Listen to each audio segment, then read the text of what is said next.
محترم بزرگوں دوستوں، یہاں رک کر ایک بات مجھے بطور اعلان کی یہ کرنی ہے ووٹر آئی ڈی کارڈ کے تعلق سے، کہ مسلمان اس سلسلے کے اندر بڑے غافل ہیں۔ ہم اپنے بچوں اور اپنے بچیوں کا ووٹر کارڈ نہیں بناتے، ووٹر آئی ڈی کارڈ نہیں بناتے۔ اس لیے آج بڑے پیمانے پر آل انڈیا مسلم پرسنل لا بورڈ کے اکابرین کی جانب سے بھی اور تمام تنظیموں کی جانب سے مسلمانوں کو بار بار یاد دہانی کرائی جا رہی ہے۔ اس لیے ہمارے گھر میں 18 سال کے جوان بچے ہوں، ہماری بچیاں ہوں،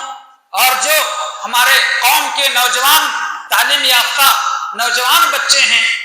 ان بچوں کو آگے بڑھ کر ایسے بچوں اور بچیوں کے تعلق سے فکر کرنے کی ضرورت ہے کہ کس طریقے سے یہ بچوں اور بچیوں کا ووٹر کارڈ بن جائے اور ووٹر آئی ڈی کارڈ ان کا بن جائے اور یادی میں ان کا نام آ جائے، بلکہ گلیوں کا سروے کر کے باضابطہ اس سلسلے کی فکر کرنے کی ضرورت ہے۔ اور ہندوستانی ہونے کی، انڈین ہونے کا سب سے بڑا ثبوت جو ہے ایک یہ ہے کہ آپ کے پاس میں ووٹر کارڈ بھی ہو، ووٹر آئی ڈی کارڈ بھی آپ کے پاس موجود ہو۔ اور جو ہمیشہ ووٹ ڈالتے آئے ہیں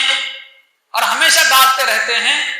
تو ایسے تمام لوگوں کو بھی چاہیے کہ کسی سینٹر پر جا کر اپنے ناموں کو تھوڑا چیک بھی کر لیں کہ واقعی آج ہمارا نام یادی کے اندر موجود ہے یا نہیں ہے۔ اس لیے یادی اپنے چیک کر لیں کہ یادی میں ہمارا نام ہے یا نہیں ہے۔ اگر نہیں ہے تو دوبارہ ڈالا جائے۔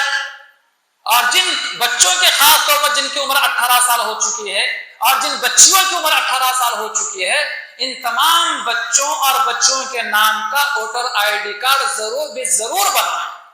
اور جو تعلیم یافتہ ہمارے بچے ہیں، کالج اور یونیورسٹیوں کے بچے ہیں، ایسے بچوں کو چاہیے کہ اپنے اپنے 2-2 3-3 بچے مل کر اپنے گلیوں کا سروے کریں،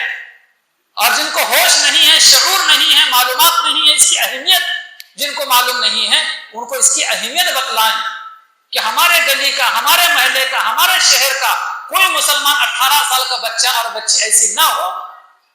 جس کا ووٹر آئی ڈی کارڈ نہ بنا ہوا۔ مجھے امید ہے کہ ہمارے نوجوان اس سلسلے کے اندر فکر کریں گے،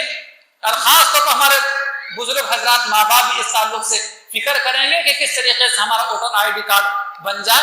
اور یادی میں ہمارے بچوں اور ہمارے بچیوں کا بھی نام آئے۔ اللہ تعالیٰ یہ مرحلہ بھی ہم سب کے لیے آسان فرمائے۔ ایک قومی اور ملی کام سمجھ کر اس کے اندر بھی کام کرنے کی ضرورت ہے۔ اللہ پاک ہمیں عمل کی توفیق عطا فرمائے۔